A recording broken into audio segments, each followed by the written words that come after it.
So I guess we can get started. We might have some more people trickle in, but this would be a great size, I guess, if this is the size of today's group. So thanks a lot for jumping on. Thanks for reading the chapter. Thank you for helping me with my book. So I sent it out. It's not finished. It's, of course, because I just kept writing and rewriting, as you can see by the multiple versions of section 3. So if you have any like just general reactions that you want to share off the bat, that's perfectly fine. But I think other than that, a good place to start would be clarity. Does it at least make sense what I said so far in this chapter, or is it anything unclear? Do you want me to go ahead and start it off? Yeah, go for it. Yeah, I mean, I think it makes sense. I have some suggestions. Now, granted, I'm not the one writing a book here. But as a reader, I would like to see a little bit more clarity on two things.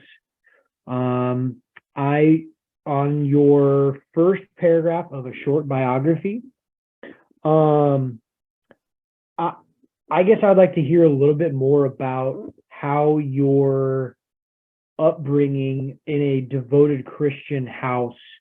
Did you guys go to church 2 to 3 days a week? Were there strict rules where, compared to some religions?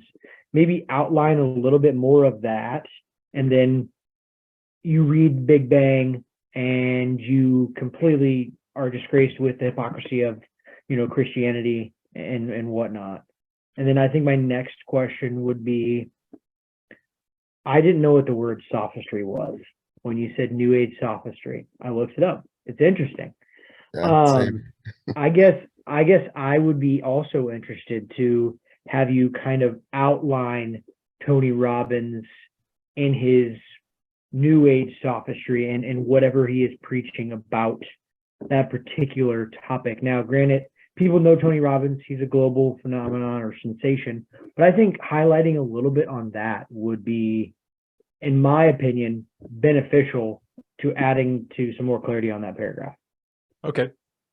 So you're saying you'd like more detail about my upbringing, what exactly was the religious context of my childhood, and more detail on Tony Robbins. So just since it's a new word, it's sophistry. It's you might have seen when you looked it up. The sophists are contrasted with Socrates. Socrates had beef with the sophists because they believed that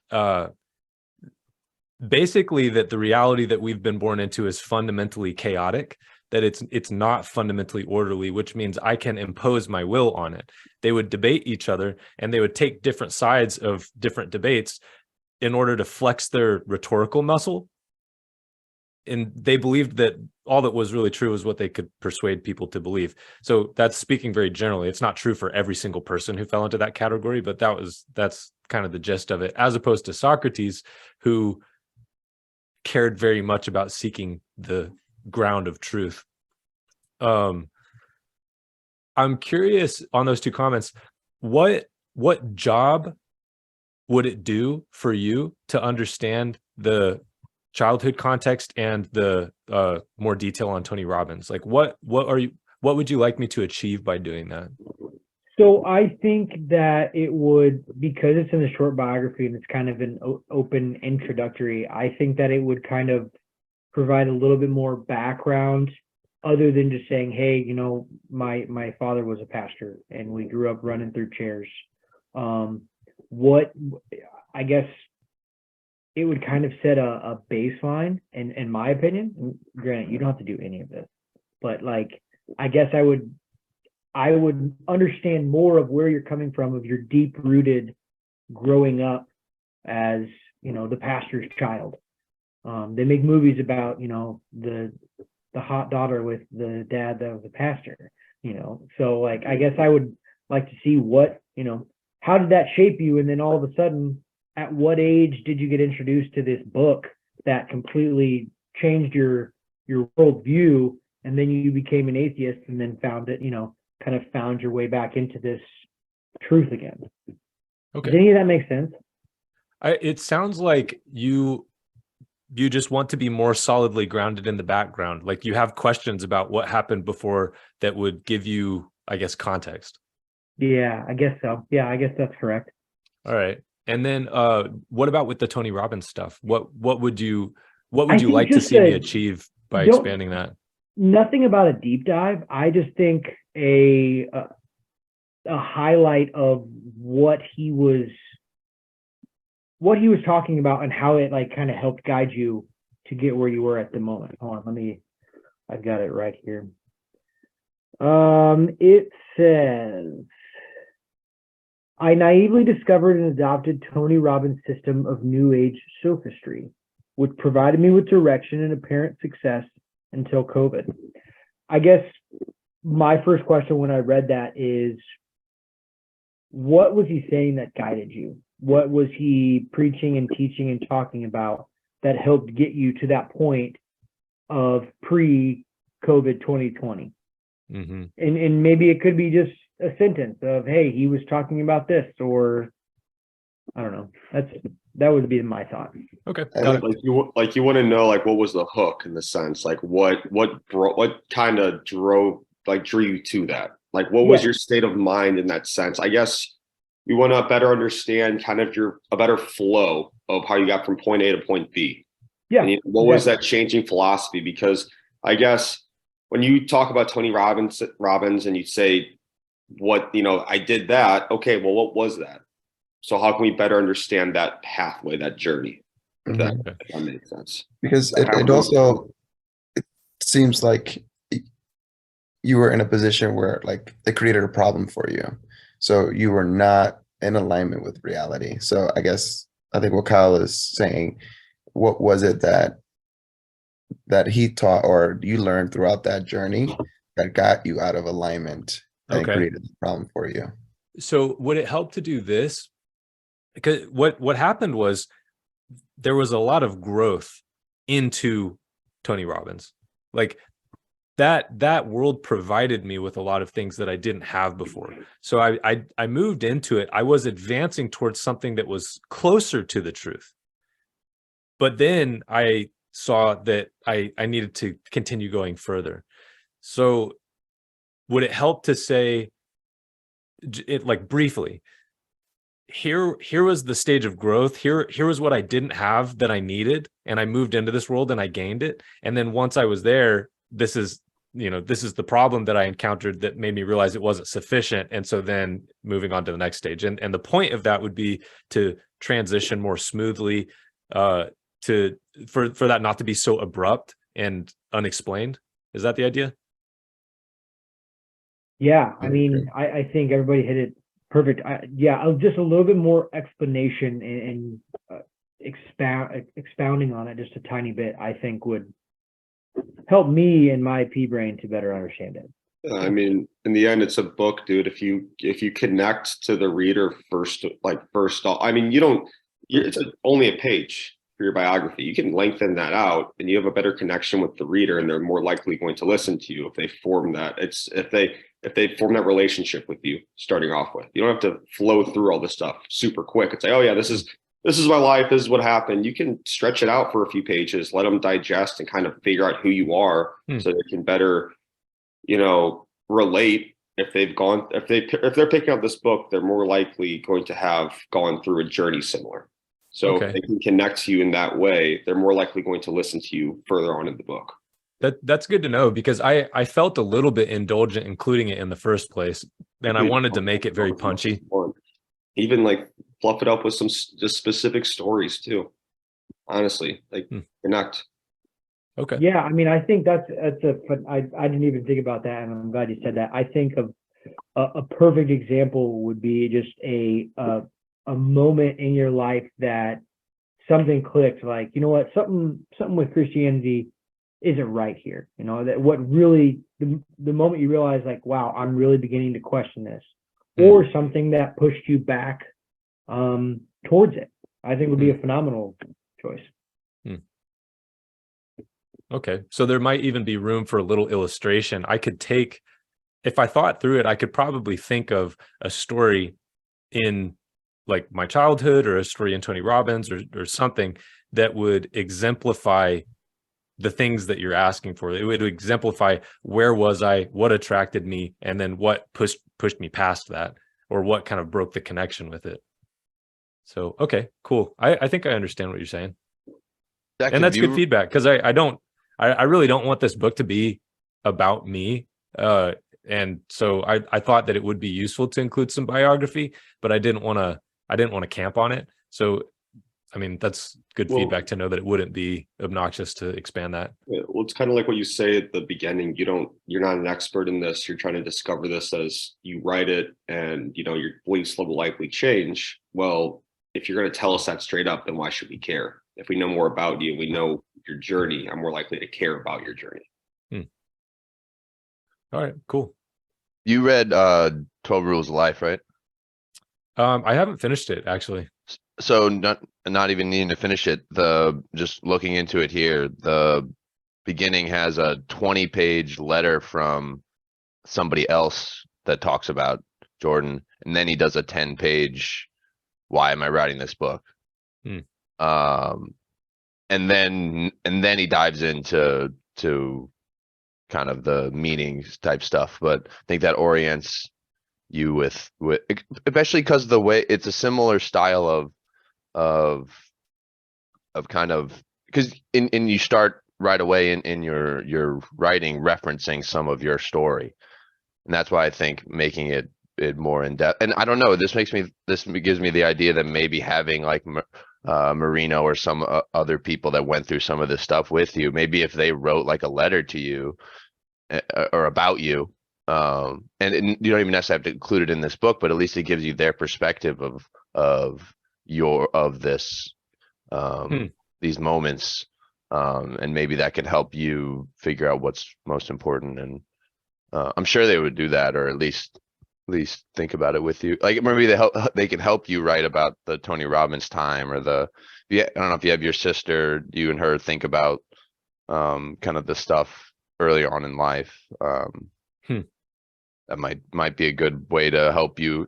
I actually think for the group that you have with this, it could be helpful for you to just write a shit ton on this biography part, and we can help you narrow it down. Oh, okay. And then we get a really good understanding of where you're coming from. Hmm. And it might also be fun for you, because that probably is a little easier to write that part than maybe some of the other stuff. So I think any of those approaches. That's an interesting idea. So I could take it too far, and then y'all could help me whittle it down into Yeah. what's essential.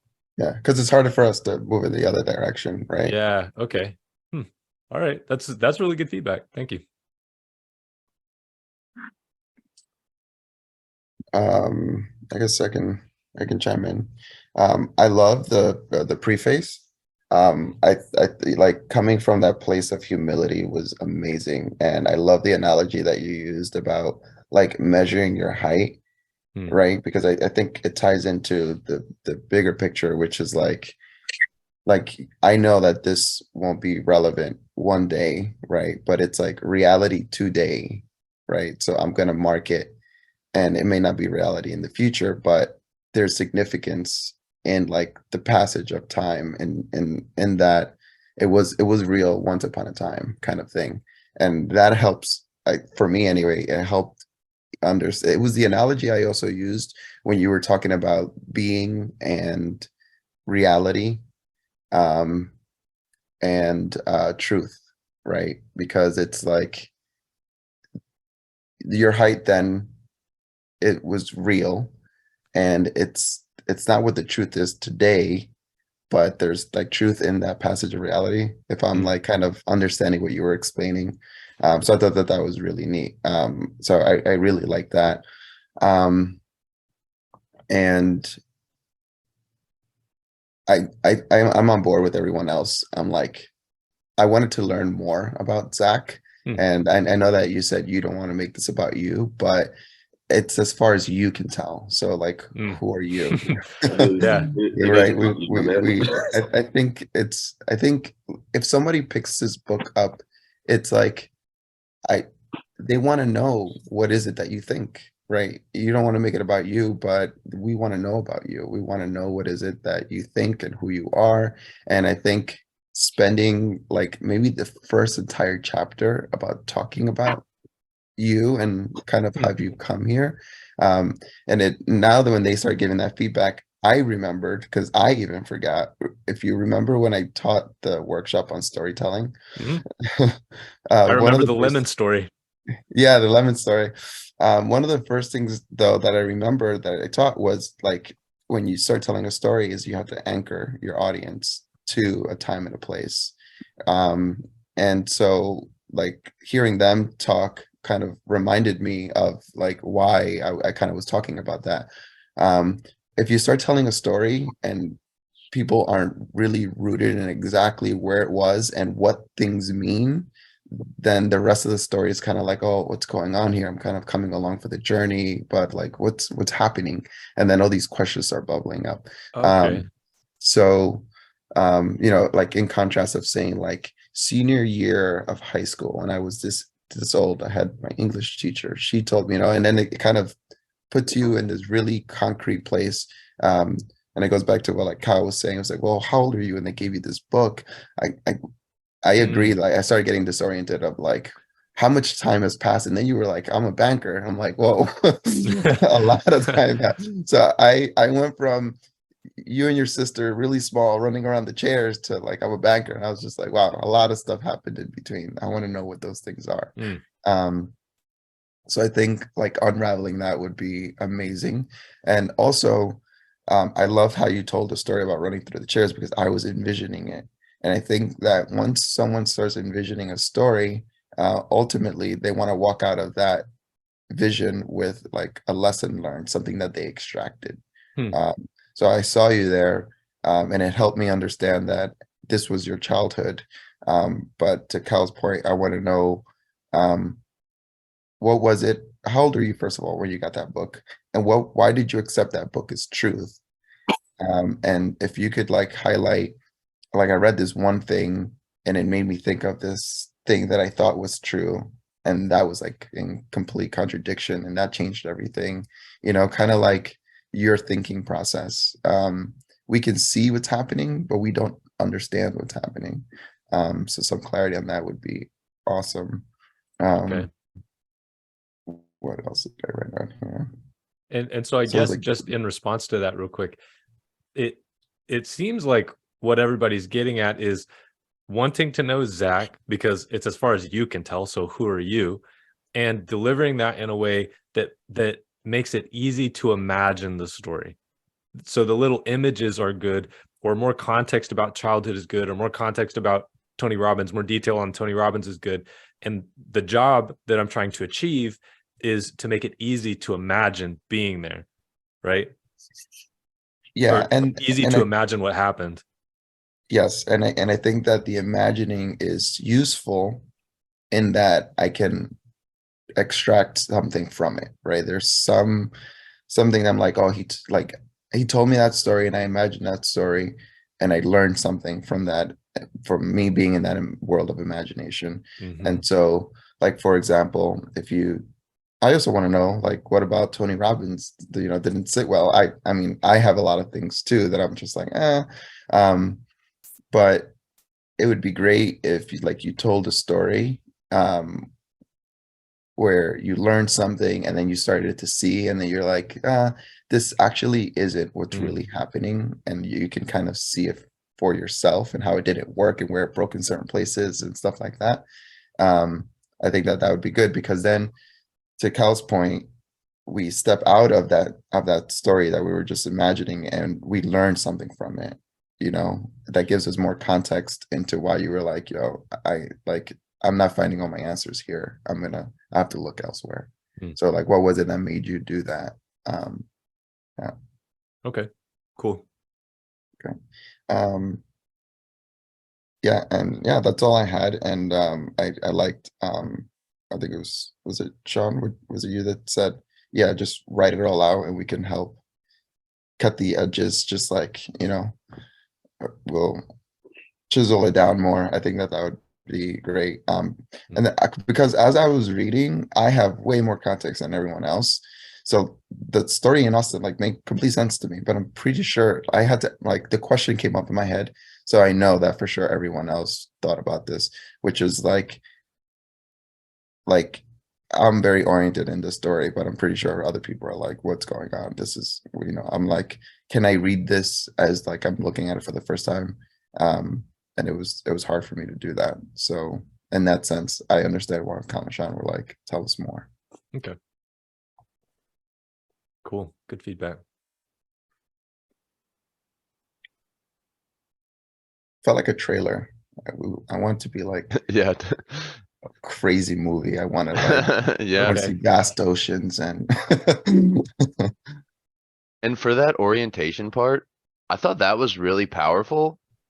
Are you kind of thinking that that is part of your story, or is it more part of the story you want to like like is your, because if your story is, if you think like this whole idea, you're born in the world disoriented, like and like if that's part of the way that you went about it, then I think if you can maybe use that little orientation story as a way to kind of then loop in your biography, and then that's how you loop in the whole rest of the book, that I don't know if that's what you were getting at there, but I did love, like, I loved the way the orientation went, and then I think maybe that's what you were trying to get into, but if you can kind of like shape it out as like, oh man, I did find myself disoriented, and I found these truths, like use that as like the outline maybe. Yeah. So that the way that I think is I have these strong feelings that I can't put into words, and they form into images before they form into words. I'm asking, what is this supposed to be? How do I start this? Where does this thing begin? And I've got all of the notes. I don't know if you looked at them, but the like 50 pages of notes. I have all of these things that I imagine belong somewhere in this book. And then as I'm thinking about it, I just see this story.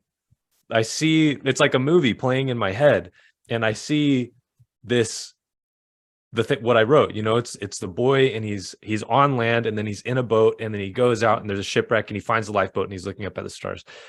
And I'm like, that's what this chapter is, because it's what happened to me, and it's also what happens to all of us. Like, everybody who's reading this book knows that story, because when you're on land, that's safe, it's familiar, it's solid, it's not going anywhere. You get on the boat, and the boat is its structure, and it's taking you somewhere, and it's solid, it's made to contend with chaos. So you're moving into the chaos of the ocean, but the boat is structure that's designed to harness and direct and protect you against that chaos. It should be sound, but it's not always sound. You're out in the ocean, some thing destroys the structure that was transporting you, which in my case was, I guess, the Tony Robbins stuff. That's like the big boat in my story is Tony Robbins, and the storm is COVID. But that's not particular to my story. Different people have different boats and different storms. And then I found myself in chaos. I mean, man, Marino and I and John, we were in Austin and just asking, like, how can we, like, what are we going to do? We're paying so much money for this apartment. We don't have money coming in. We're seriously screwed. Like, this is a disaster. What do we didn't like, I mean, it was overwhelming. And then I started thinking through this stuff. And the point that I'm getting at, and I'd like to discuss this if we have time, to get your help, because I don't think I've articulated the point very well. But what I ultimately got to was, I can choose to believe that life is fundamentally good. So I'm born here. into this reality. It's bigger than me. I cannot know all of it for sure. I will never know all of it. But because reality exceeds my comprehension, and because I must decide what to believe in order to move forward, and I have to move forward, like I have to act, or else I die. Like I have to decide, what am I going to do here? And that depends on, is this place that I've been born into good or bad? And nobody can tell me that this reality is not good. Nobody can prove this reality is not good, because any terrible thing that happens to me can be justified in the future. And we don't know the future. So nobody can say that that justification doesn't exist. So the point is that the structure of the reality that we've been born into protects hope. We can hope. Nobody can say your hope is, your hope denies reality. Hope cannot deny reality because it's unknown. There is unknown in our future. So we can hope that that will be good. So once I realized that, like, I can believe reality is good, I can hope. And my hope is protected by the structure of this thing that I've been born into. That was my lifeboat. And I was like, okay, here, I can stand here. I can't know everything, but I can decide to hope. I can choose to believe that this thing I've been born into is good. I can choose to trust the reality that I've been born into. I can choose to consent to the reality that I've been born into. I can consent to being here. And once I do that, I can submit to the truth, which means I can tell the truth. And I can allow that to guide me, which is something that Jordan Peterson talks about. But if reality is not good, why should you trust in the truth? The truth is what corresponds to reality. So that's the image. You know, the land is where you were. For me, the big boat is Tony Robbins. It was this structure that was transporting me through chaos, the chaos of entrepreneurship. That was kind of my journey I went out on, but the journey of life, which is chaotic. COVID broke it. I was overwhelmed in the water. Understanding that I have a right to hope in the goodness of reality was my lifeboat. And then the rest of the book, I think, is going to build on top of that as an axiom. So if we decide to hope in the goodness of reality, then what can we do? So that's like the reason that the biography is punchy also. It's not only because I don't want it to be about me. It's also because really the point is to say I was shipwrecked. Like that's the whole point of that first section, is to say that sentence, because that's something that everybody experiences. And so once you're shipwrecked, then what? Then you've got to get in the lifeboat. So that the biography moves to the sentence, I was shipwrecked. And then I was shipwrecked moves through the Peterson model to, we have a right to hope in the fundamental goodness of reality, which will then move into the rest of the book. So that's the gist. But I'd like to get y'all's thoughts on the rest of that. Unless, I mean, if you have more on the biography, that's fine. You might as well start with the beginning. But if not, then. I mean, I guess that was my biggest question reading this was I was just, and that kind of answers it. I was waiting for what's the point? You know what I mean? What's the point of the book? What's your hypothesis? What's your thesis? And that was what I was going to ask when reading this was, are we building to that? Are we going to get to the end of this first chapter and you're going to tell me why I'm reading this book? Because to be honest, the first few pages, I didn't know what I was reading, because I haven't read a lot of Peterson. I haven't read a lot of this stuff. So all of this is new. So are you going to, is that by the end of this chapter going to lay out the rest of the book? And that's kind of my question. Yeah. So the layout that I imagine is this.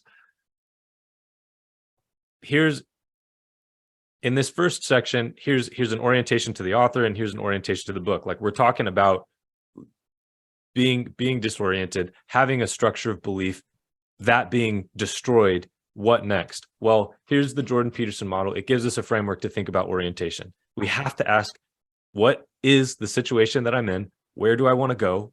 And how do I get there? There is no orientation without those three questions. It has to be that way. So then We have to start with what is. And the fundamental question, I've struggled so much to write this out, but I believe it's true. The question that we have to ask is reality good? Is the reality that I've been born into good? Can I trust it? Should I consent to being here? And that's a tough question, because a lot of reality is terrible and painful and confusing. But you can't move on unless you decide to trust that this is good. And so then if we trust that this is good, then where can we go from there? So I think maybe the next place that I would go after that is, if the truth is good, then how do we learn about it? And so then I'm going to talk about this idea of maps, which is like, the map is not the territory. The territory is what's real. I can talk to you about what's real. I can't put it in the palm of your hand, right? You can experience what's real directly, but you can't even experience the whole thing. And so when I'm talking about it, I definitely can't talk about the whole thing, and I can't represent it completely, right? It would be like, my dad used to, when I first learned how to drive, I'd get in my car and, I'm going to go to the grocery store to like pick up some milk. Well, he would say, okay, you go down this road, and then you go down this road, and then it's going to be on your left. So he would draw a map for me with like 3 lines. Well, he's not drawing every blade of grass along the way, because it doesn't matter. The map is a symbolic representation of the territory. It's not the territory. And you want it to be as simple as possible. Well, our beliefs about reality are a symbolic representation of reality. And sometimes it's as simple as the maps that my dad drew. And all of a sudden you realize, wait a second, this road is blocked off for construction. I have to go a different direction. My map is not sufficient. I've only got these 3 lines. I need a richer map. I don't need to know everything, but I need to know more than I know. And so then what do we do about that? Well, at the end of the day, our maps are only provisional. Like, I can understand enough of reality that I can get to the grocery store and back, but I can't tell you, like, the chemical processes supporting the life of the grass on the side of the highway. But I don't need to, because I'm just going to the grocery store to get milk. So if we trust in the goodness of reality, then I can also trust that my ability to perceive and represent symbolically and interpret the symbolic representations of others is sufficient for me to do what I need to do. Because here I am, I'm alive, and my dad's alive, and my granddad's alive, and my great-granddad's was alive. Like, they made it. So my ability to make maps is sufficient, even though none of my maps is actually completely sufficient. What I mean is, like, all of them will eventually hit a limit where they have to be updated. So what we ultimately need to trust in is not a map, but our map making ability, our ability to perceive and to update. Well, that's the idea called the logos. Aristotle talks about it. Plato talks about it. John talks about it in the Bible. And Aristotle also tells us that our perception's a function of our virtue, meaning I'm able to perceive reality and update my maps better when I practice doing the right thing. That's real, but it's a really interesting relationship that my moral action helps my perception. Because in order for meaning is implication for action. So if I'm looking out at the highway and I perceive that the road is blocked, that's meaningful. Like, I don't have to tell you somebody put 13 traffic cones in front of the roadway, and then behind that there was one of these things, and then behind that there was a truck that was working, and they had had sledgehammers and they're breaking the concrete. Like, that's not meaningful, because it doesn't I don't have to act in response to that. What matters is the road is blocked. So the implication for action is that I have to take a detour. So because meaning is implication for action, in order for me to perceiving the truth is accepting the implication for action of the truth. In other words, perceiving the truth comes with an obligation. It comes with responsibility. If I'm going to see what's meaningful, that means I have to understand what I should do about it. if I'm going to perceive that the road is blocked, that is packaged with understanding that I have to take a detour. So if I practice not doing what is right, in other words, if I practice not taking the action that is implied by the reality that I'm perceiving, I distance myself from perceiving reality. So that's the way that perception is a function of virtue. My ability to perceive is related to my commitment to and my practice of doing what is right. It's a package deal, which is really interesting. So here's where we've come. Like, we believe things, they break down. That's terrible. But we know for sure that we can at least hope in the fundamental goodness of reality. If we do that, then we can learn the truth. And in order to learn the truth, we have to be good. So then what does that mean? And that's where the book goes from there. Somewhere in there, the first chapter is going to end.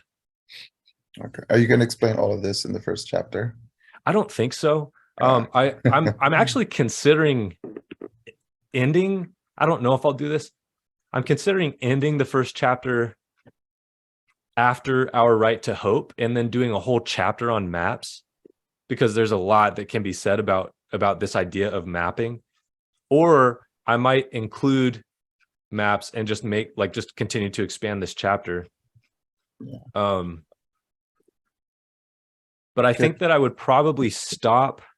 I would stop at the idea of map making ability, the logos, virtue, our perception being a function of our virtue. That does not belong in this chapter, for sure. I think what would make sense to me is, and this is, I want to say this to kind of say, like, you can build this by putting the bricks like that, but then you can put the bricks however you want, just to kind of build something like this, because I think it makes, like, it adds coherent comprehension to, like, where we're going in my mind, which is, I like the little story of the boat, and I think leaving that as is great. And then if you went into telling your story by providing more clarity through finer details and timelines and all of that and everything you've extracted, and then tying that back into what is, like, how it relates to the whole boat, and the lifeboat being faith and hope, just like you did now, because then you kind of, you take, okay, like, that story I just told you is, here's what it means symbolically, and it happens to all of us, and this is what's happening, and this is what I'm trying to figure out. And so now I'm on this, like, the storm was this, the boat was this is what all these things mean, and I need to figure this out, and this is the journey that we're going on, which is understanding the reality and all that. And then you get into, like, you're here, you want to go here, how do you do that? And then build it all out, and what does this mean, and all of that, and then breaking that all, because then I know, I'm like, oh, what we're doing here is we're coming up with everything that's in between, from where you first come here and you realize that you're disoriented, that you have all these random maps in your mind, and that you could be more conscious and adopt these maps and these meanings and everything else. And then I know the journey, like, I know where we're going. I think for me, that would make a lot of sense. I don't know how everyone else feels, but that would be really cool if we ended like that first chapter, because not only does it tell us where we're going, it tells me everything about you and why you're heading in this direction. So I'm not 100% sure that I'm getting what you're laying down. So let me give it back to you, and you tell me if I'm missing anything. Would it be good? So I continue to finish the chapter, say what I need to say in the chapter. And then what if at the end, I tie those things back somehow into the story, like that, the ship narrative, and make that explicit? But like, what you're asking for is, can you make this more explicit? Can you make these connections more explicit? You're right. However you would like to do that, you can. I just think it would be valuable to tie that little short story into your story, because it does have like, you put it in there for a reason, right? It wasn't just to describe what it means. It's also like layered on top of your life, right? And how you went through these things, and you can directly map, whether you want to do that explicitly, directly map of like, the storm was like all the Tony Robbins stuff, and then I'm sorry, the boat was the Tony Robbins stuff, and the storm was the pandemic, and really shook things up. Whether you want to do that directly or not, I mean, it's completely up to you. But I think it would be good to kind of tie those things together, to use that as the vehicle of letting us know like where we're headed. So that once you start bringing up the maps and the meaning stuff, then I'm like, okay, I know why we're here now. So you'd like to see that before we go into the maps. Yes. And the point is to let you know where we're going. Like, where are we and where are we going? What is this? Right. Okay. Like how you just explained it was like perfect. That made so much sense to me. And if we could put that there in the book, I think it'd be great. However, I mean, not like that because it was different tone, but kind of like the vibe, if you will, the feel of what you just explained. That was that listening to that. And then now when I think about your diagrams and all that, like, that makes so much sense. I was like, okay, this is where we're here. But before, we went from telling your story to the maps, and I was like, what's happening? Mm-hmm. Okay. Agreed. Yeah, Zach, I think when you like talk about it, it comes out like, did you say like, oh, I have this image and I can't put it in words, and then you just put it in words. Say, yeah, and it's great. Like maybe just saying it out a little bit is a good extra. I don't know, but Well, you totally it totally did that. is. Yeah, Which is like, it's one of the great benefits of this group is you guys giving me the chance to do that. I don't know, maybe record this and then just like take some of that yourself. I don't know, because you had two little kind of awesome thoughts like about the hope and then bringing it back to your story. Both of those things, I was like, yes, like that is what we want to hear. Cool. So. Well, it's interesting. I find that writing prose like this book is a higher standard of communication than speaking, because I can tell you this story and you guys help me to jump the gaps. And I mean, it's not even obvious that the gaps are there to me until I start writing it, because I see it and I'm like, this is obviously true. But then like this one question, like I think it's actually right that the fundamental orienting question is this reality good? But it has been so hard for me to say exactly why, which is good, because then it forces me to think it through and to ask, well, am I right? Like, is that true? Is this real? Is there some other question that we should be asking first? Or is it this one? And if it's this one, why is it? So that I have to understand where that comes from, it's good work, but it's like amazingly hard to put it into complete sentences with punctuation and grammar and like it, but by the time I'm done with that, I can talk about it really easily. Yeah. And I also think that, like, I'm convinced this is true. I don't actually know, but I don't think that we think linearly. And I think that we think linearly, but we don't. And I think that to be true because it's always been the case where I'm thinking about something and I can't figure it out or solve it. And then I write it down and I figure it out and solve it. So however I was thinking about it was some other way. And which is why I always tell people to like journal and like write the question out and walk it through.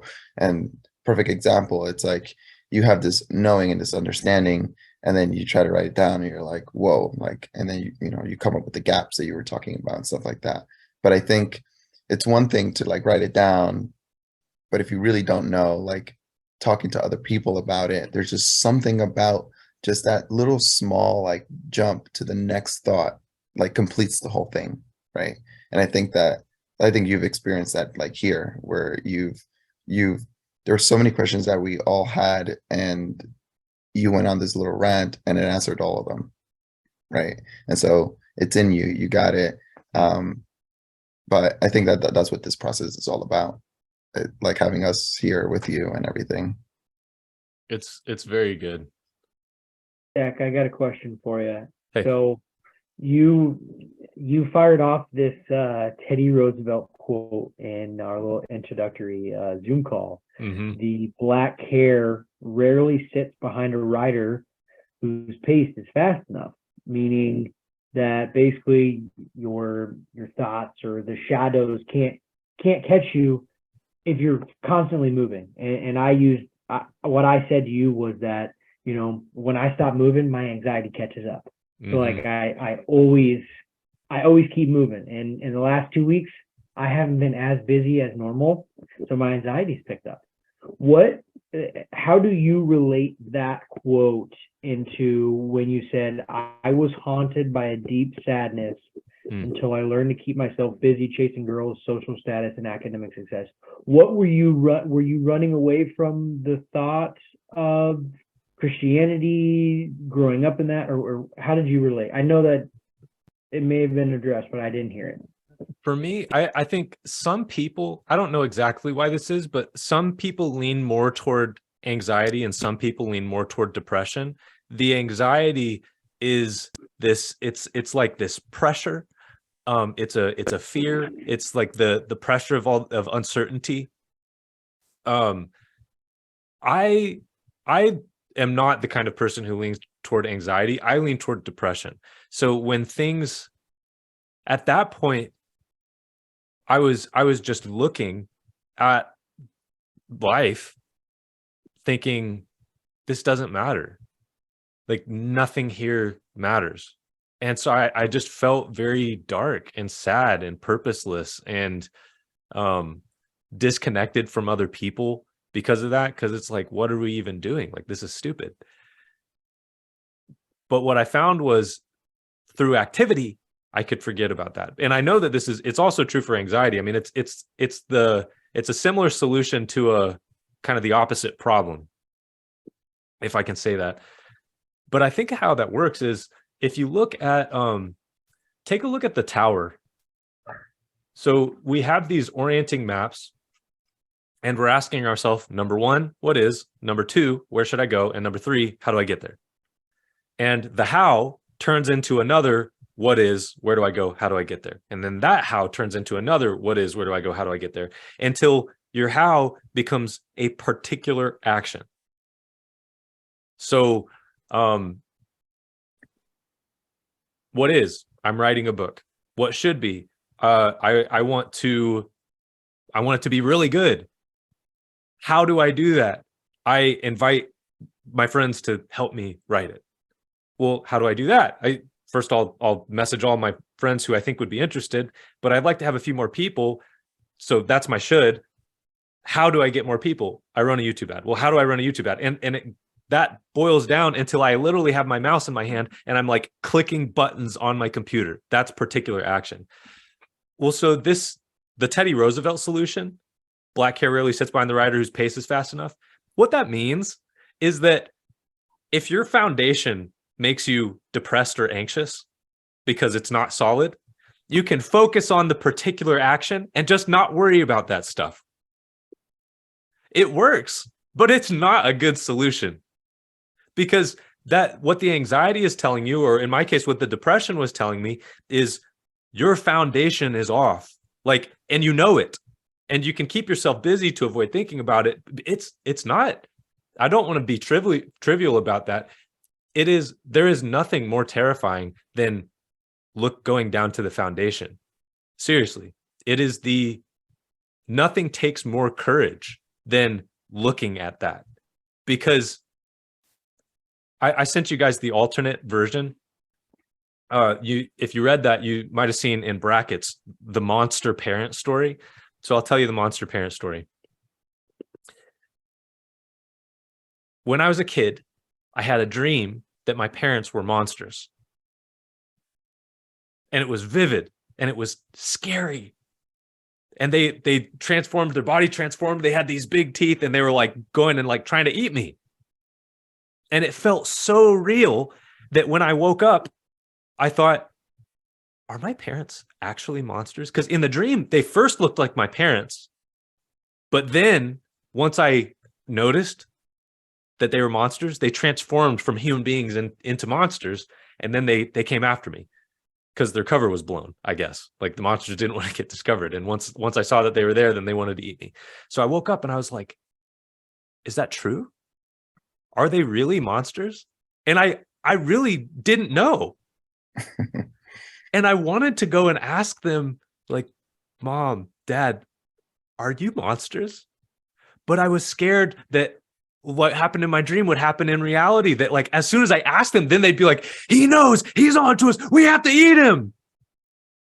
I believed it. I didn't know. The only way for me to find out was I had to have the courage to go and ask them. Otherwise, it maybe they're monsters, or maybe they're not. Like maybe they're human beings, or maybe they're just undercover. You can't, like, if you're going to look down into the depths of things and ask a scary question like, okay, here I am, I'm born. What the fuck? Is there any point to this? Maybe the answer is no. If you're not willing to accept no, if no is the truth, you cannot ask the question. But if no is the truth, then your life is pointless, which means basically you might as well be dead. You don't know that that's true until you ask, and you have to ask it seriously. And you risk your whole entire life when you ask that question seriously. Like that's not an exaggeration. In order to ask that question, you have to risk your life. Because I put it in the Shakespeare quote, like it's a cliche, to be or not to be. But if you read what Hamlet is saying there, he's saying this life really sucks. There's a lot of stuff here that's terrible. Would it be better to be dead? And Shakespeare says that is the question. Well, guess what? It's actually kind of the question. Here I am. I didn't ask to be here. I'm alive. It's partly terrible. Would it be better for me to be dead? Because I could be dead. Like if I don't want to be here, I don't have to stay. I could leave. But I think that many people don't ask that question because they don't know, they won't want to know the answer, just like I didn't want to know if my parents were monsters. Like if I don't ask, then I can just carry on being the writer being the writer who outpaces depression and anxiety. But as soon as I ask the question, I'm no longer innocent. As soon as I ask the question, I can't pretend that I don't know. So that trick doesn't work anymore. Does that make sense? Yeah, I was going to say that, and you tied it back in. It's like because you made the decision to ask, but someone could have thought that through and said, "Well, if I don't ask, then they won't reveal themselves to me, and I could just live in fear." I'm okay with living in fear. I think a lot keeping of people busy. live that life. Yeah, But and you can't, like, me too. There's no bigger risk that you can take. It's the scariest thing that you can possibly do. yeah, and because there is an out, I think that is the out. Because, like, I wanted to add to your story. Like, it's so interesting how things that work at the macro also work at the micro, or even like symbolically. Like, has anyone ever been physically disoriented? So I've always heard that, and I've always just been like, oh, like, yeah, if you're physically disoriented, like, so I scuba dive, and they teach you what to do when you're physically disoriented. And one of the reasons why you get scuba diving certified is not just so you have the certification and it's like illegal if you don't do it. It's for your safety, right? Because there's a lot of things that can go wrong that you weren't expecting, and what you would do instinctively would get you killed, right? So that's why you take the certification, so you get training. But anyways, a lot of people are like, well, when you're like physically disoriented, like this is what you did, this and the other thing. It's like, no, you are disoriented. By definition, there's nothing you really can do. And I didn't really think about that until it happened to me, where I was descending and the water was really murky and I couldn't tell the top from the bottom and I couldn't tell if I was going down or going up.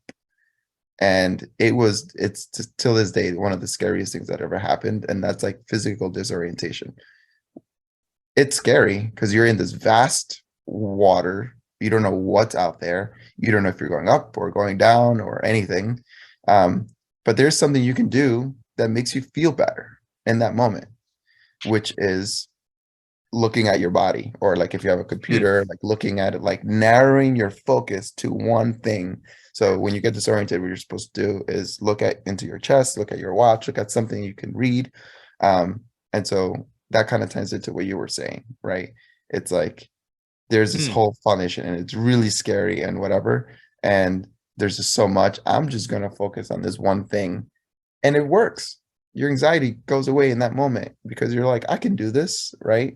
And I don't know. I don't even know why I'm telling you this. I just found it interesting that something that works in this like cognitive pattern that we have in life, it's also like works physically in a moment when you are experiencing all those emotions. That's a Reno, that's really exactly cool. why I hate water. I mean, we could talk about that forever. It's taught me a lot of things. I've faced a lot of fears in water. I feel like I'm a better man because of it, but that's a whole different thing. Well, it's like that looking at your body or the looking at your watch, that's your lifeboat. Right. Yeah. And you could just focus on your lifeboat and you're like, everything's okay. It's not Everything- a permanent it's- solution, No, by any but it gets you out of the water. Yeah. Well, yeah. So that's why you do that there in that moment, because it gets you to think in that moment, and then you can do what you need to do. You can then look at your computer. You can say, okay, your computer can tell you, or your gauge can tell you if you're descending or ascending, or whatever the case is. Or until you find something you can look at that would orientate you where you are and everything else. So it's kind of like it helps you in that moment. It's kind of like a little, hey, this is available for you. Use it so you can get back on track. But it isn't a solution to the bigger problem that you have, right? You still need to get to where you're going to get to. You're still on limited oxygen. There's all these other things. But it can help you. But some people just like they stay there and they replicate that same thing over and over again just to keep the emotion coming until something really bad happens and they can't do that anymore. And then, yeah. That's cool. Well, so it's 10. I've got time to stay on if anybody wants to stay on. If you need to jump, you can jump.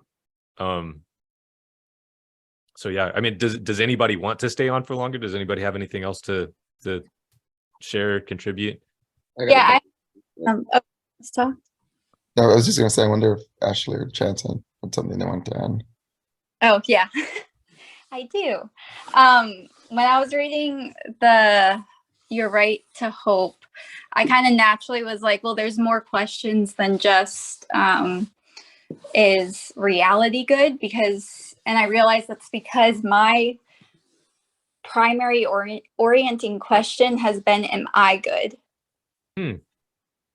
That's been like, I went through a whole process of like really kind of asking, am I a bad person? I think I'm a bad person. This is why I think I'm a bad person. Like I did this with my friend who is now like an energy therapist. And I just like, we were in a public place and I just was like bawling because I was going through the process of actually asking myself, am I a bad person? Is that actually true? Like, yeah, am I a bad person? And also in that, I feel like I would like you to maybe say why it's helpful or important to choose to hope. Because when I know I've operated for a long time under the belief that reality is not good and I am not good. And with that, naturally, my focus is different than it would be if I believe that reality is good and I am good. So Mhm. like focus is like just get through the day. I'm a bad person. Like, you know, if someone gets mad at me, it's my fault. Like I don't deserve anything, you know, and that leads to like anger and depression as well. Um, so if there's a really good to be able to like go into those questions and come to the conclusion, like it is of the best idea, and I want to choose to hope rather than believe that I'm good, believe that I'm bad, or Mm. that reality is bad. Two good points. So you started in a different place. Rather than asking about the whole, you were asking about yourself. Right. Yeah. And they're two really good questions as well. Mm-hmm. But going through that process of really acknowledging and going and kind of playing with the idea, like, I am a bad person. Am I a bad person? And really thinking that out was a big shift for me. So what was your process? How did you do that? How did you go from asking that question to finding answers? So it was really kind of more of a subconscious thing, because with my friend at the time, he was just asking me questions of how I was feeling. And we got down to the root of, I think I'm a bad person. And it started, that's my baby. I started by saying, like, I think someone was annoying me or I was mad about something.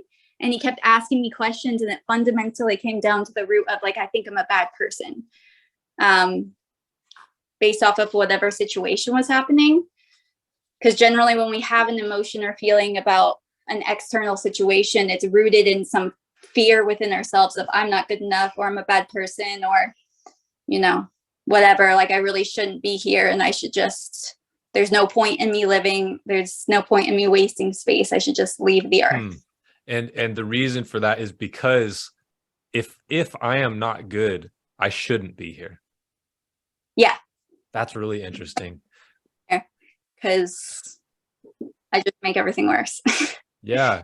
Well, I really just went down to that, and what shifted me was my friend actually being able to be just consciously hold an awareness of that with me and love me while I said I'm a bad person. Does that make sense? It's like that, the like loving awareness versus and I'm a you know, yogi and studied Indian philosophy and all that stuff. So loving awareness and shameful awareness. If we're even like acknowledging, like, I think I'm a bad person through this shameful awareness, which is I was actually thinking I'm a bad person.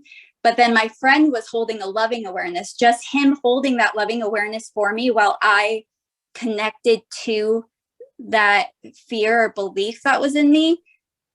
Just that energetically and on a physical level as well starts to shift things, because it's like in quantum physics, when they now know that when you observe an atom, it instantly changes just because we observed it. So the observer can change the atom. Does that make sense? And the point that you're getting at is you received whatever that force is. Yes. And then from there, things started to shift. I started to think differently and feel differently, but I had to go down into that root though too. And that's just one way of doing it. Because you asked like how that shifted.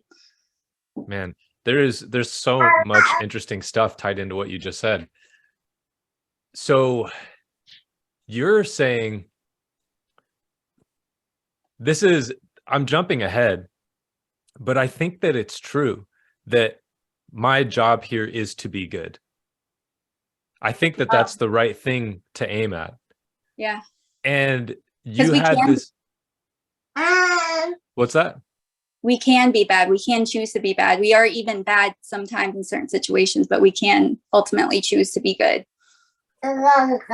So what was your sense as you're asking this question, am I a bad person?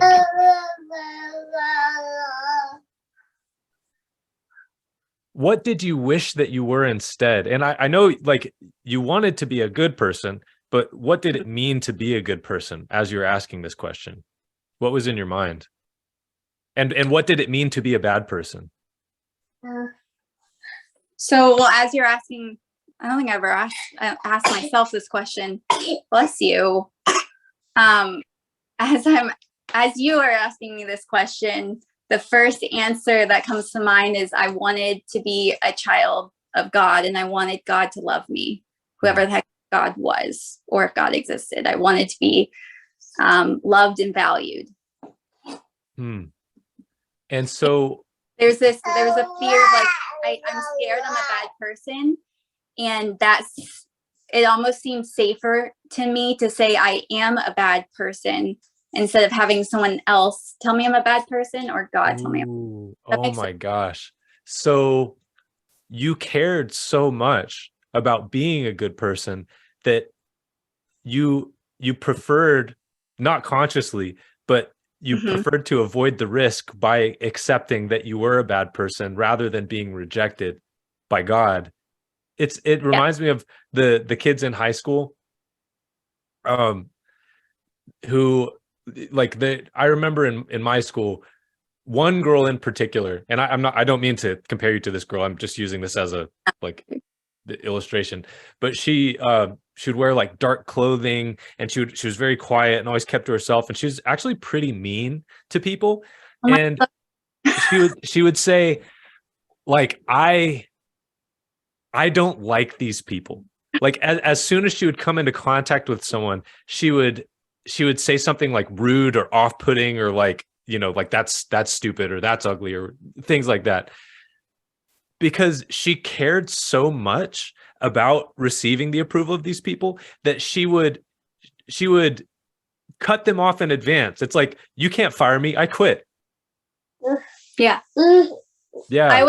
I was the same person in high school. I was angry. I was quiet. I was But like, it was about safety. it was about, yeah, that's the way I could protect myself. That's okay. So then, do you, like, what was your sense, or do you even have one, like, of during that time, of what was required for you to be loved by God? Or like, what was it that told you that you were a bad person, or you weren't good enough, or like, was there any reason for that? Was it just a feeling? No, I reflected on my past and was focusing on the things I had done wrong or bad. Because, like, as a kid, you do, I mean, at least I did some like crappy things. Like, I lied because I was testing, like, seeing what happens if you lie. But yeah, so I lied, and I reflected on, like, I lied. I put toothpaste in my mom's friend's slippers and then lied about it. And I was jealous of my brother, and I threw his, like, I'm like saying this, I'm like, I sound like a horrible kid, but I was also a good kid. Just pretty normal kid, sounds like. Yeah. But so I was focusing on those things, all the things I did bad. And now, like, reflecting backwards now, I really did learn, what happens when you lie. And it was interesting what you said, like, it actually helps you orient by morally being good and doing the right thing. It actually helps you to orient, because that's totally and completely if I reflect now, like, what did I learn from lying and what did I learn from doing all those things, is that it's not actually enjoyable. And I don't enjoy my life. I don't like my life. I don't like myself when I do those things. So there's no desire now for me to do those things, because I want life. Yeah. Well, and you had this sense that if I'm not doing those things, I might as well not be here. Yeah.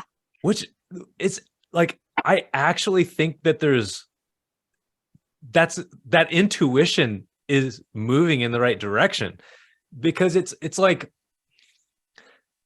this is so interesting, because I think that you're approaching, like, when you ask this question, you're approaching the same topic almost from the opposite direction.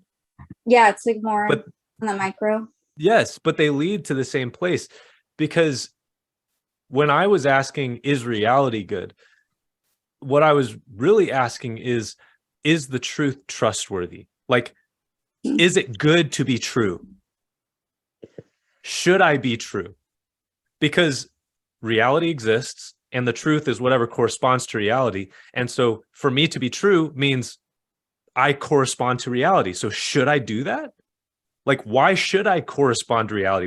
Why shouldn't I lie and like do like rebel against that? Yeah. It's because I have to believe that what is true is also what is good. Ashley, I got a question for you. So Yeah. growing up, were you told that you were a bad person from more than one source? Was there a reason that sentence was ingrained in your mind, or is it just that I'm not following these rules, so that makes me a bad person? So as far as I can tell, it was me protecting myself to say I'm gonna say I'm a bad person before anyone else. Yeah. And it's Okay. almost the idea of like, if you tell your parents that you did lie or you did do this and you're sorry and you say it before like, they find out or something, then it's almost like you're given more grace. Mm-hmm. So it's kind of like that feeling behind it. Because growing up, that also resulted, I created low self-esteem for myself because I would be told like, I'm so smart, I'm amazing. I got put in like I was recognized for good grades. I was recognized for being like, I would get first place in dance. And I would think of like, this is like, I don't understand like why this is happening. This must have been a fluke. This must have been a mistake because I didn't think I deserved it. And it was just constantly those things. So actually externally I was being praised, but internally I was saying I didn't deserve it. I wanted to add to that because I also asked myself the question because I never thought about that. Like I've thought about all the fucked up things that I've done when I was a kid. And my fucked up, it's like stupid things that I shouldn't have done or whatever. And it never crossed my mind that I was a bad person. It was always like, I should have done that. Wow, okay. Like, but we have today and we have tomorrow, and like I'm good now, right? So then I think More. that's where the question arose for Kyle. Was like, well, like what happened that made you focus on something different? And I think it is what orientates you in terms of like your values. So you mentioned that you asked the question if you deserve to be like loved by God. That was never a question. I was never seeking people's love and appraisal. Like that wasn't my mind was looking for certainty because I was very chaotic where I was. And so I think where those two paradigms kind of arose has to do with that, right? In terms of you looking for safety and being loved, which is the ultimate safe place. All right. And me looking for certainty where I'm like, I just would create the certainty from learning how the physical world works and getting certain outcomes and things like that. And yeah, that's something that I thought about, which I just thought it was interesting that I accepted Zach's question, is reality real? But it never occurred to me that that's already assuming that you think that you're good, right? And then is reality good as well? Well, and it's interesting that you said that your life was chaotic. And my difference is that my life was not chaotic. It was very stable.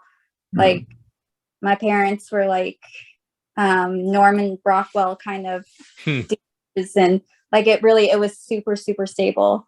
And I find that I don't think this is in every case, but kids who had a harder time growing up, they have more like resilience. Yeah, or like they have more of the sense like this is who I am and this is what I'm gonna like.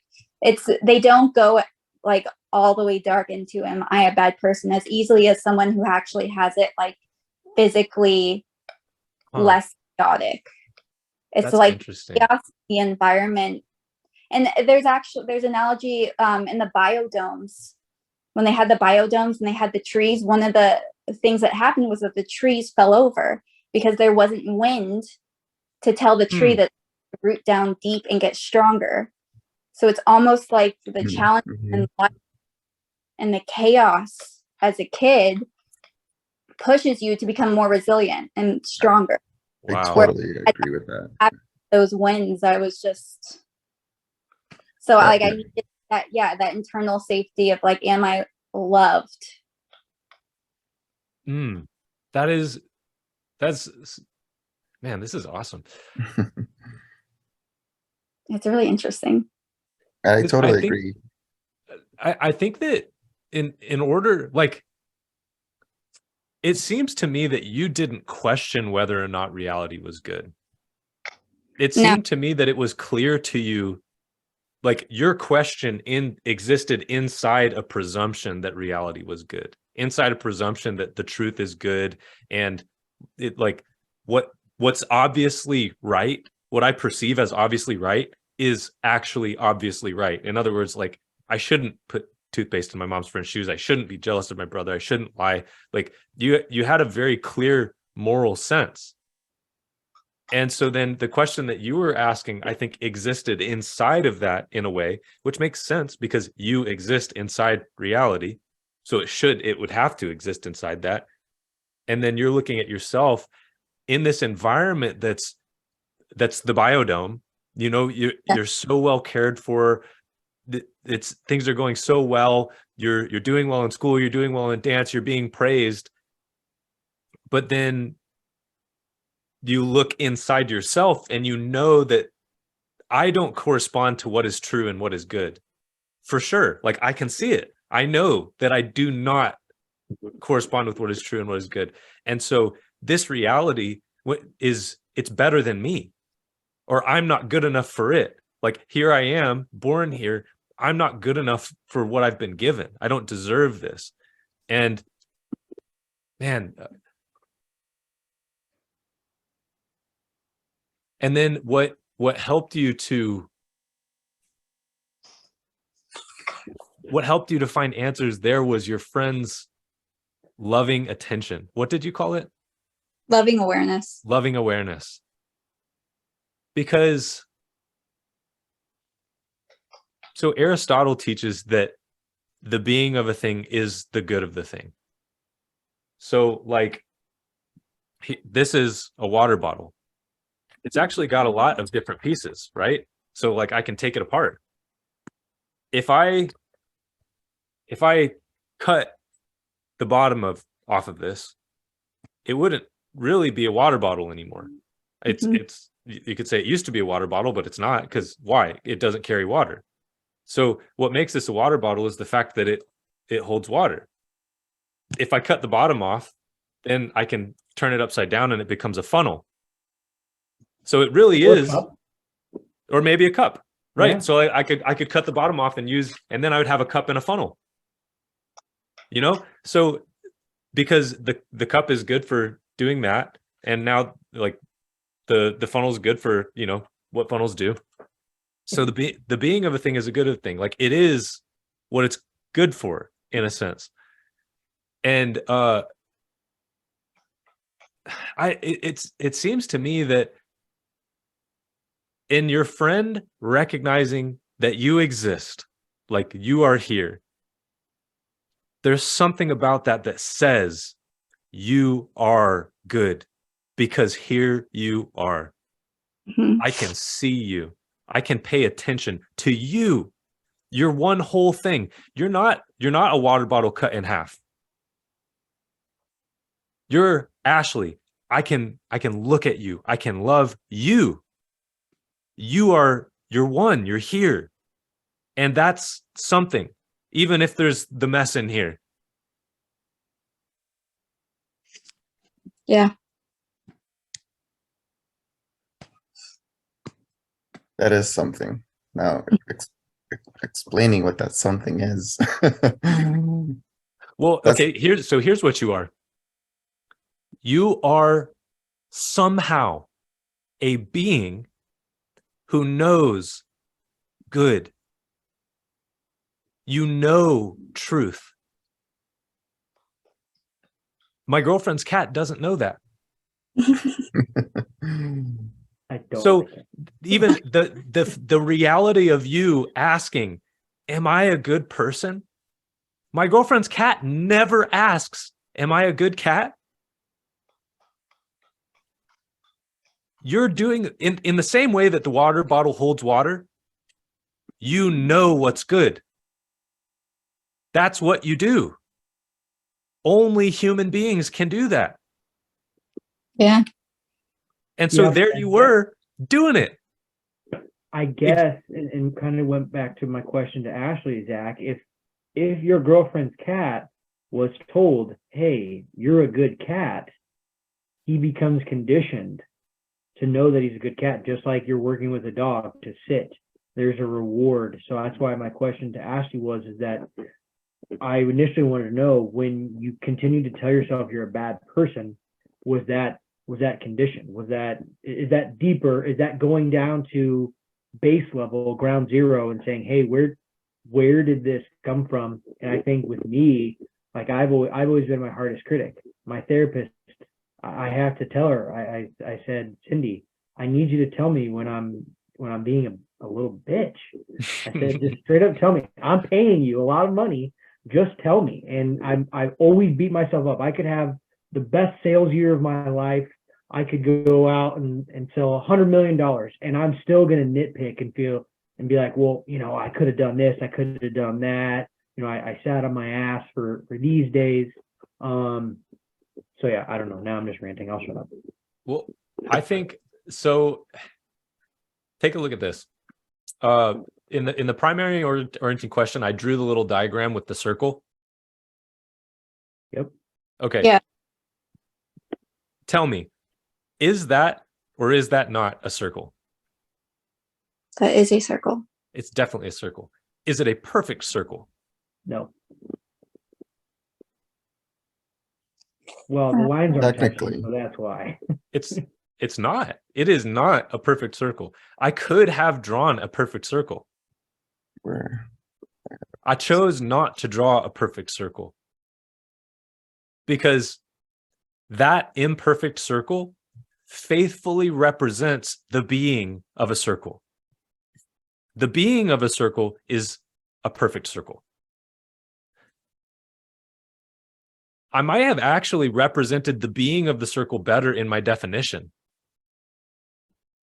to say that a circle is one continuous line, every point of which is equidistant from an imaginary center. That actually might more faithfully represent what a circle is. Although they're both pretty good.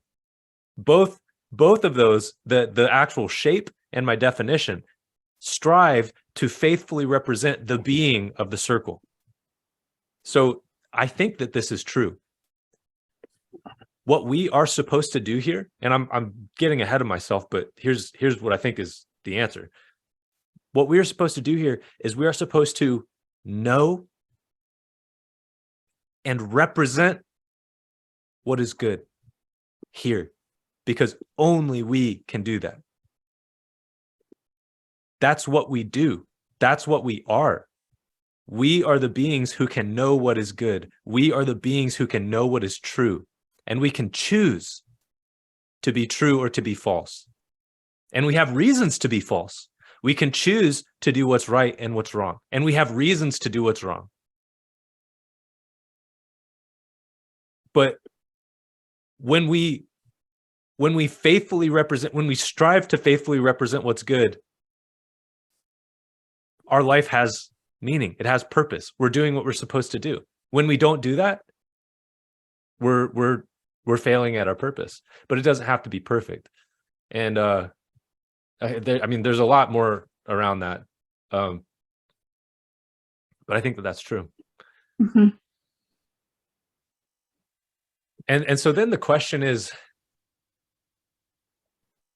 and if you guys need to drop, I'm still talking, but if you got to go, then go. time is going by so fast. I was like, I'll stay another 15, 20 minutes, and 30 minutes passed. Well, seriously, if you need to leave, I'll hang up for a little longer. go for it. I just fell asleep on me, so I'm good. All right. So somehow, all of us, there's 4 of us on this call, 4 different people with 4 different lives.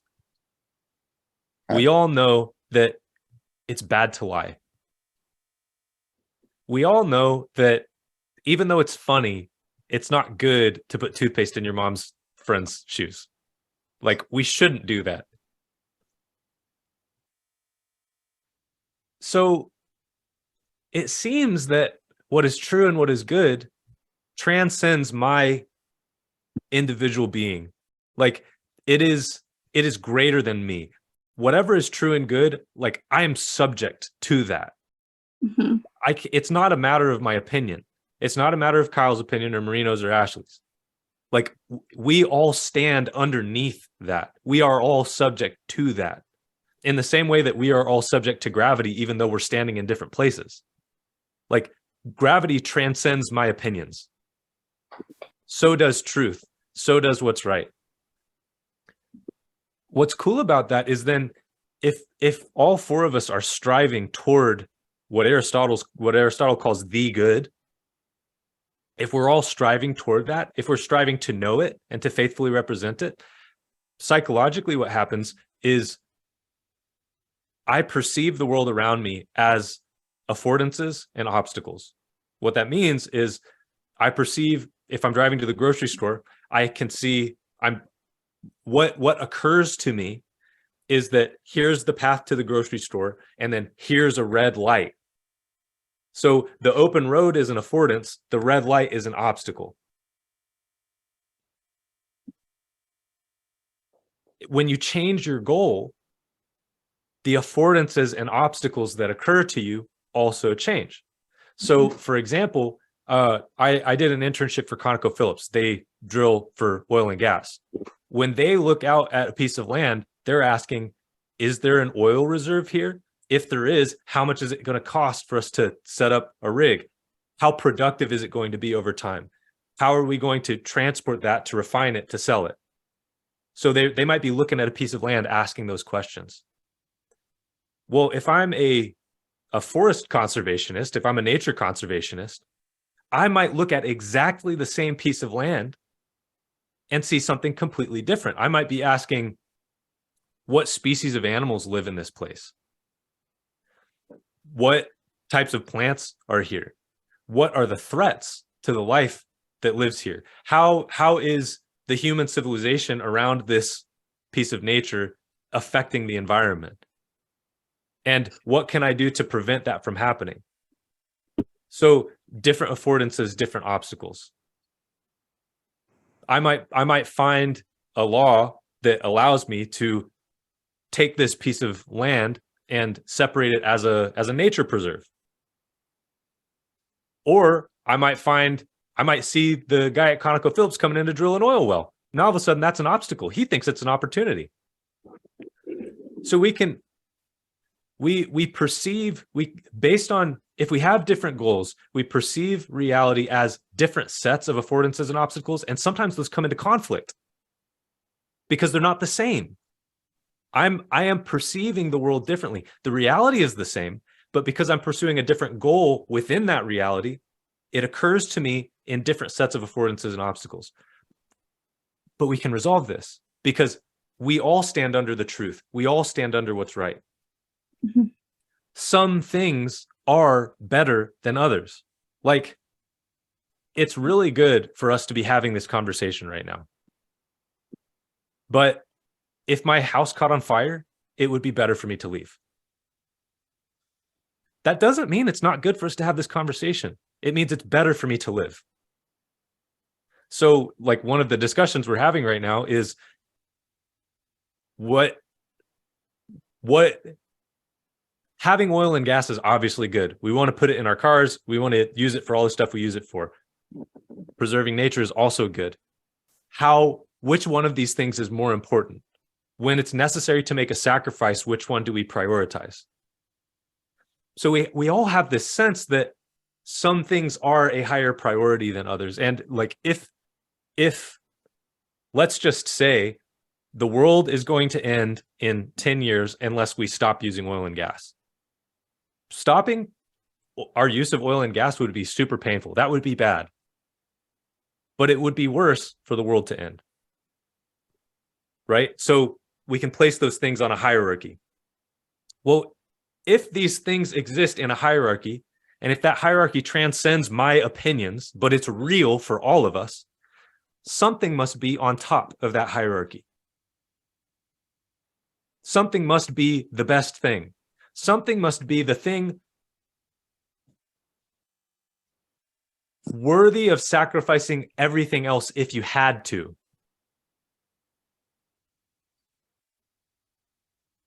Aristotle calls that thing the good. Christians call that thing God. But it's pretty easy for us to recognize that something must be there. The only way that it would not be there is if some things are not actually better than others, if that's just a matter of opinion, which is obviously false. Like if I see a baby in the middle of the road, I should go and pick it up and save it. It's not like I have a really important meeting and I'm running late, so sorry about the baby. It's like, it doesn't matter what your meeting is. It doesn't matter how much money is on the line. It's like nothing can excuse you walking past that baby, no matter who you are. It transcends you. That thing is more important than whatever you're doing.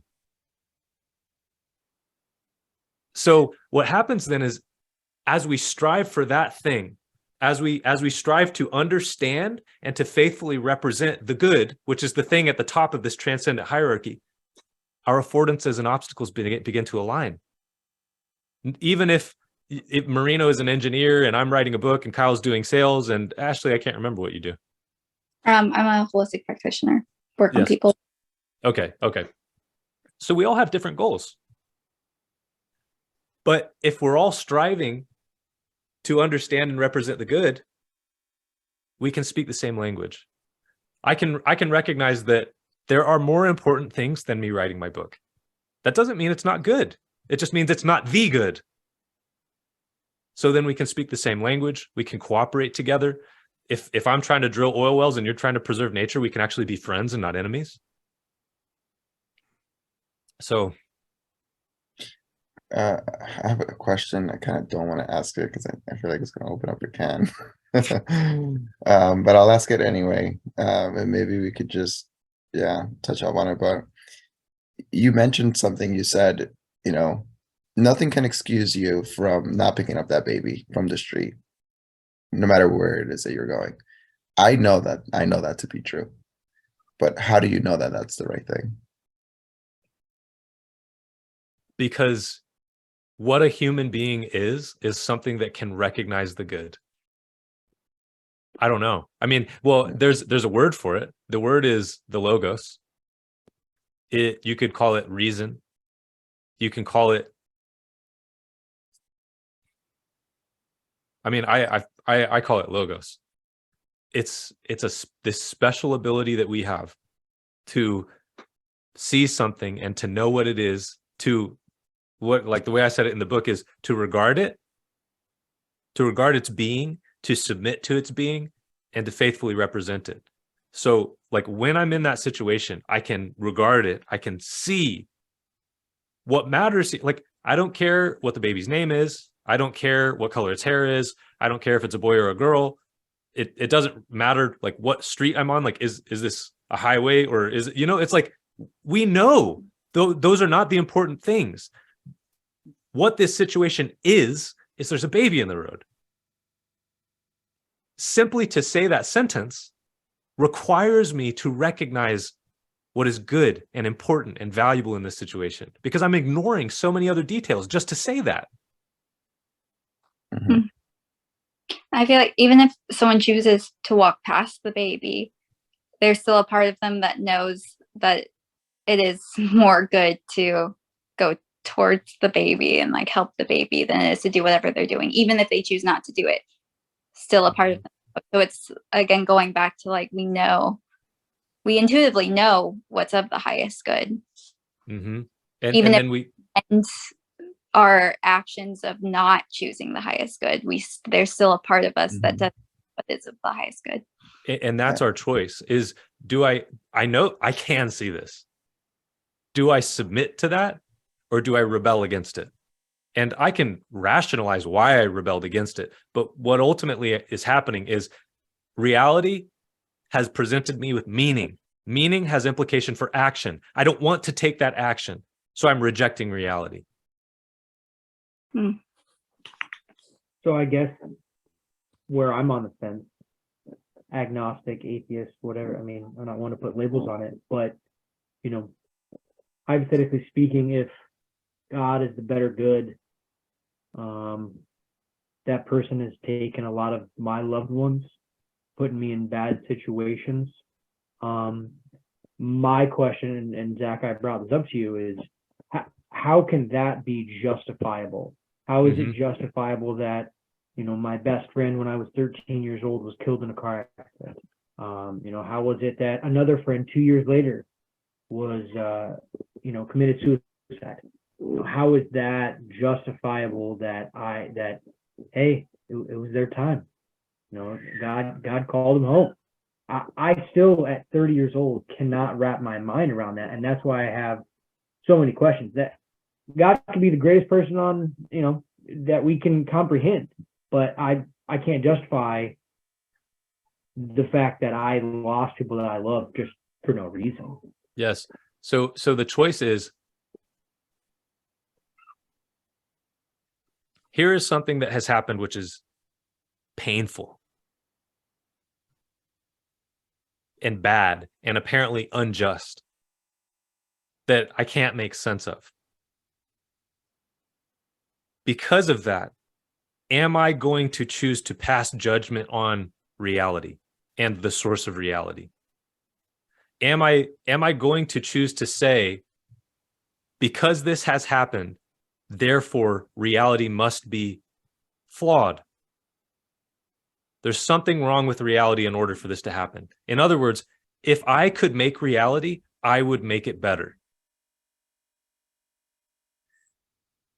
I'm going to say something. I don't mean to trivialize the seriousness of your examples. No, you're good. I'm fine. But it's fundamentally not different than the child running away from home because his mom won't give him ice cream for breakfast. It's like, you're right. Ice cream is good. It tastes great.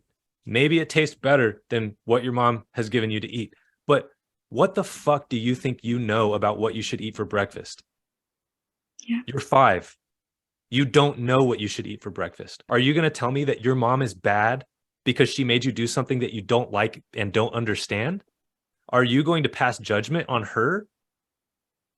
What qualifies you to pass judgment on her? You can. Like, that kid can run away from home.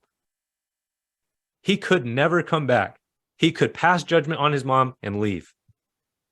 But that is presumptive and arrogant. The alternative would be to say, this sucks. I don't like this. But is it possible that there's something I don't understand here? Is it possible that this woman who gave me life, or this reality that gave me being, has something to teach me? Is it possible that it knows something that I don't know? It's not a attractive decision, but it is the only decision that we can make that's not arrogant.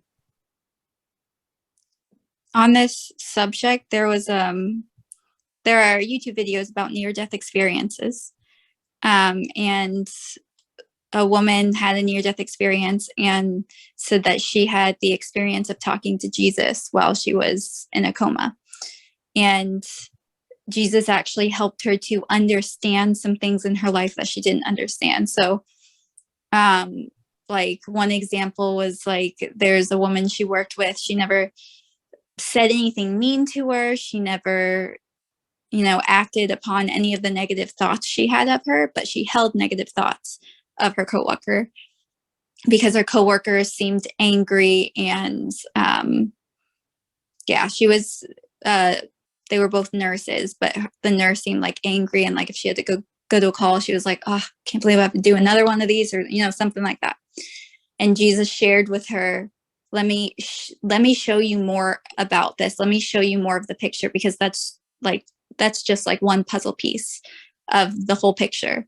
And when he showed her the whole picture, she understood and had compassion for the way the woman was showing up. Like her father had done some really crappy stuff to her as a child. So the fact that she's now in a profession where she's serving others all day long, so that's what you do pretty much as a nurse. Even though if she's not good at it or she's not doing like the greatest job at it, she chose to be in a position to serve others. And so basically the moral of that story is Jesus showed her the whole picture. And there's like that idea of like, who are you to say you can run the world better when you have no idea all the ins and outs of what goes into that? So who are we to, question God and say like, why the heck did you do that? If I was God, I wouldn't have had that happen. But there's so many other parts of the puzzle. Like one of the examples was, this woman went through a divorce and the father left the kids. And she was like, why, God, why would you do this to my kids? They're just kids. Why would you have their father leave like this? And through that bad situation, God helped that kid become one of like the best father he could be, and of a very good father, based off of that kid saying, I don't want to be like my father, I'm going to be a good father. So through that, there's good. Yeah. Have you heard the story with I think it's like the farmer and I think it's son, but the story goes, he kind of, certain things happen to his life, and people are like, oh my God, you're so lucky that and he's like, maybe, right? And then something bad happens and people are like, oh, that's so unfortunate. And he's like, maybe, right? And then the next thing happens, right? So that's what that reminded me of. Yeah, because like that is an honest answer. Maybe. I don't know. I don't understand all of reality to be arrogant, to be like, to pass judgment on what happened. Well, and that's why it comes down to hope, because in the same way that I can't pass judgment on reality and say that this is bad, I also cannot pass judgment on this reality and say that it is good. I am no more qualified to say that than I am to say that it's bad. So at best, what I can do is I can hope. I can say, I hope that this reality is in my favor. I hope that the truth is good. I hope that whatever the source of this thing is, made it the best possible way, because I don't know. So what that means then, as soon as I'm willing to take that risk and make that decision, I can submit to it. What that means is I can stop resisting it. I can listen to it. When I encounter something that I don't understand, like my friend dies in this tragedy, and it seems terrible, like this, no good God would allow that to happen. Instead of passing judgment, I can say, do I have something to learn here? Because reality made a different decision than I would have. Why? And if you've made the decision that you're going to hope that reality is good, you can do that. But if you haven't made that decision, then when something bad happens, you question it all over again, right? Or you, like, here, I don't know if I'm going to put this into the book, but this was helpful to me. It's not pleasant, but it was helpful to me as I was sorting things out. We are free to choose to rebel against reality. Like, I can run away from home. I can arrogantly judge reality itself is fundamentally bad. This is unfair. I did not ask to be here. I hate it here. I hate these people. I don't want to do this. And as I make that decision, I begin to interpret everything differently. So then when my friend dies, I say, I knew it. I hate this place. He didn't deserve that, and I don't deserve this. So then what do? Because I've been placed in my mind in this unjust position of being in this place of suffering that I did not consent to, I am justified in getting revenge against it. And so then, I mean, if you read,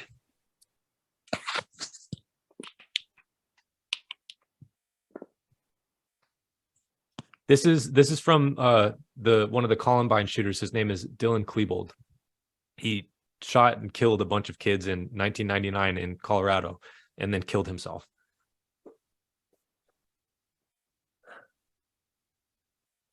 He says, my wrath will be godlike. We will get our revenge. The day before the shooting, he says, about 26.5 hours from now, the judgment will begin. He wrote a story. He submitted this to his creative writing teacher.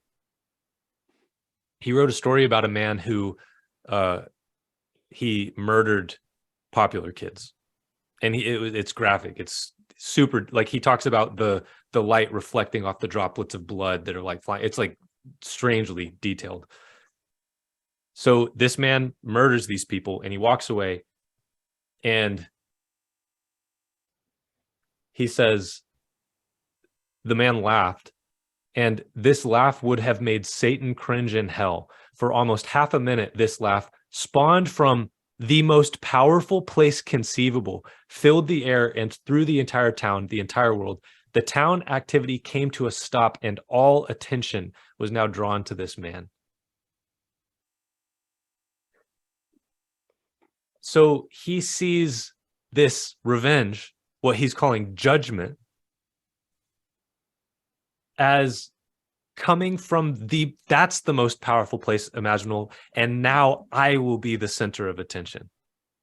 This is his fantasy that he writes and submits to his teacher. We can make that decision. Like, I am not of a different kind than Dylan Klebold. I have the freedom to do what he did. I have the freedom to go to the places that he went, and I can use similar rationalizations for rebelling against what's real. That's what happens when you don't choose hope. Well, and not only that, but when you actively choose judgment against reality, that's the place where you go. And it's not pretty, and it's not good. That's also why I would like you to put that in there, maybe, like, why it's a good idea to choose hope. Yeah, I think having like the pain point, well, not even the pain point, but just the awareness for people to see how deep the rabbit hole goes, like how dark is dark, and to know that you can go down that path. Because I've never really thought about that. It's always been, oh, like Hitler did that thing, and he's German, he's that, right? It's like, no, Hitler is a human being. He's also a man. I'm a human being. I am a man, and I could have gone through all of those rationalizations. And if I was born there at that time and I was in close proximity, I would probably be by his side. Well, dude, I mean, I know you, Not and I that know your agree life with what and he thinks, but What? you know what I mean. Well, and if you look at Hitler's history too, like his mom, I don't remember all the details, but from a psychological point of view, you can even understand and see why Hitler thought the way he did. Yeah. And my friend just talked to me about this the other day. He watched the documentary. I forgot what serial killer it was, but he was like, out of the whole documentary, this is what like he took away from the whole thing. He was like, they were describing the things that happened to him in his life that got him to being the way that he is. And he was like, it's so easy to have ended up in that position. He's like, that could have been me. Had those things happened to me, A, and B, had I made those decisions about what those things meant, that would have also been me. That's also why I thought I was a bad person, because I chose to lie, and I wanted to lie at times. So like I wanted to do those bad things. So it wasn't just that I did them and I knew that they weren't good, but I at times wanted to do the bad things. like for the sake of being bad. No, for the sake of getting what I wanted.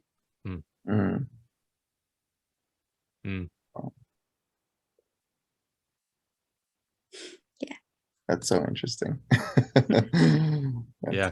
Ashley, I feel like you talking about the stuff that you thought contributed a lot to our discussion today.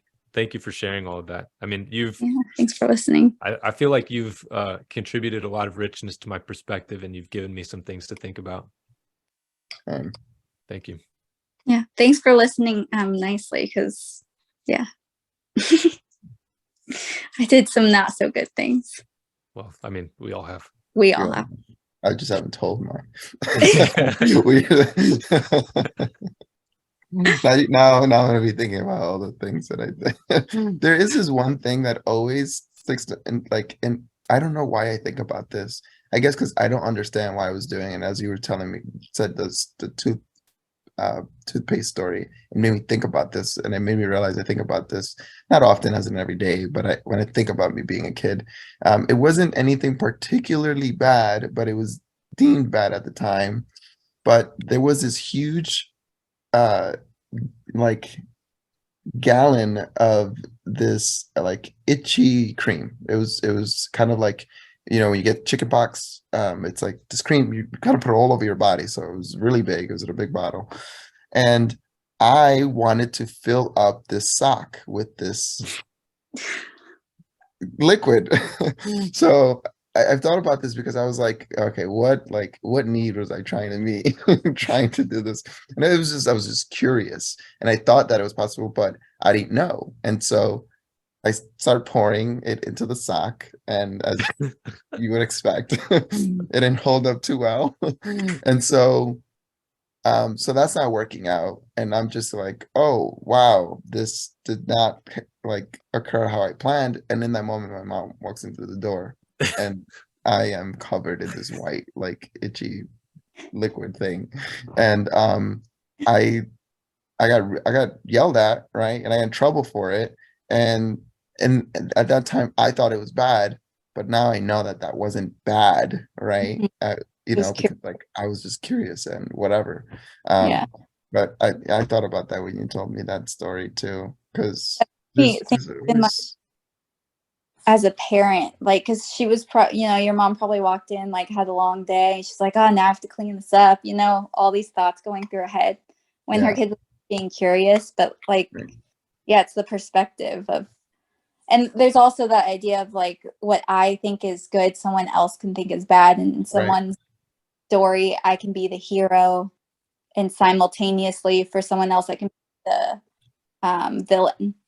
Yeah, and that was something I was gonna kind of bring up for Kyle, because he was kind of actually asking about like, well, what were the life conditions and the conditioning that occurred? But it can happen both ways, right? You can be conditioned by someone to have to take on a certain kind of value, and then be constantly conditioned to focus on certain things. But there are certain things that you focus on if you value certain things, right? So that's kind of like what I outlined before. It was like, well, you valued safety and love, and like I didn't. And when you mentioned about like, if you have a lot of, like, there was one year I moved 7 times to a different apartment, right? And I remember genuinely in high school, one time someone called me conceited, and I, like, every cell in my body felt in alignment with this. I was like, I'm sorry you feel that way. Like, I wasn't like, oh, am I conceited? Like, what did I do? Right? And it was just like, it's such an alignment with like what you were saying. Like, I genuinely did not care what other people like thought. I knew who I was. That you built. Yeah. Yeah, which is crazy. I mean, and that goes back to the lesson of, what do you know? I could be mad that why did my family why did I have to be an immigrant and have to move, and all these things have to happen to me? But like, I don't know, it's giving me a lot of gifts. I'm so happy for it. On the other end, yeah. Yeah, for sure. I guess kind of like the anxiety and depression thing, it goes both ways, where I can feel so confident that what I'm doing is right that I declare reality is wrong, or I can believe reality is right, but then believe that I am wrong. But they're two mirror responses. They're mirror errors, because who am I to say that reality is wrong? But then also, like, who am I to say that I am not good enough? Yeah. because reality produced me. So then am I saying that I shouldn't be here? Like, do I have a right to say that I'm not good enough? Am I even competent to judge myself? That it's kind of the same error, but it goes in two opposite directions. You touched upon something that I kind of wanted to mention earlier.